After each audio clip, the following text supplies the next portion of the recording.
ദൈവതിരുനാമത്തിന് മഹത്വമുണ്ടാകട്ടെ. ഏവർക്കും ഹെർമിറ്റ്സ് ടോക്സിലേക്ക് സ്വാഗതം. ഇത് ഹെർമിറ്റ്സ് ടോക്സിന്റെ 909 ദിവസം. ഇന്നത്തെ പ്രഭാത ചിന്ത ശുദ്ധമുള്ള യോഹന്നാൻ 13 അധ്യായം 5 തിരുവചനമാണ്. ഞാൻ നിങ്ങൾക്ക് ചെയ്തതുപോലെ നിങ്ങളും ചെയ്യേണ്ടതിന് ഞാൻ നിങ്ങൾക്ക് ഒരു ദൃഷ്ടാന്തം തന്നിരിക്കുന്നു.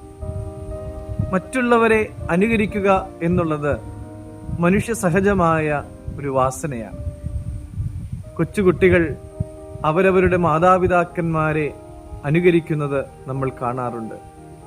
അങ്ങനെ അനുകരിക്കുമ്പോൾ അപ്പനെപ്പോലെ മുണ്ടെടുത്തും അമ്മയെപ്പോലെ സാരിയുടുത്തുമൊക്കെ അപ്പനും അമ്മയും കളിക്കുന്നതൊക്കെയും നാം കാണാറുണ്ട്.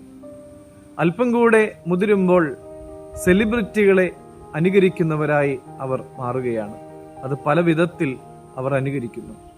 പ്രിയമുള്ളവരെ, പിന്തുടരുമ്പോൾ ഏറ്റവും യോഗ്യമായ അല്ലെങ്കിൽ നല്ല മാതൃകകളെ പിന്തുടരേണ്ടിയിരിക്കുന്നു.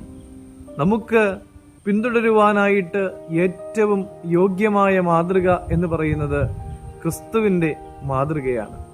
ശുദ്ധമുള്ള മത്തായി 11 അധ്യായം 29 തിരുവചനത്തിൽ, ഞാൻ സൗമ്യതയും താഴ്മയും ഉള്ളവനാകയാൽ എന്റെ നുകം ഏറ്റുകൊണ്ട് എന്നോട് പഠിപ്പിൻ, എന്നാൽ നിങ്ങളുടെ ആത്മാക്കൾക്ക് ആശ്വാസം കണ്ടെത്തും എന്ന് കാണുന്നുണ്ട്.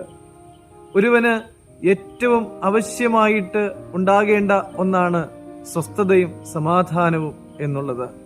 പ്രിയമുള്ളവരെ, സ്വസ്ഥതയും സമാധാനവും പ്രാപിക്കുവാൻ വേണ്ടി സൗമ്യതയുള്ളവരായും താഴ്മയുള്ളവരായും മാറുവാനായിട്ട് നമുക്ക് സാധിക്കണം.